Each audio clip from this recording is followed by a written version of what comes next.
ഇതെന്തൊരു പാട്. എടാ പിന്നെ ഇങ്ങനെയൊന്നും അല്ലടാ. എടാ ഇത് നമുക്കിന്ന് പോണ്ടേ?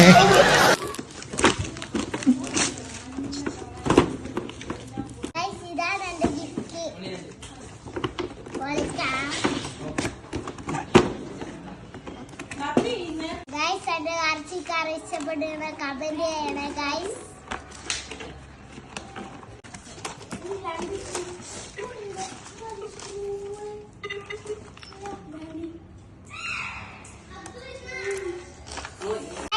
പൊളി ആർച്ചിക്കാരാണ് ഗൈസ്.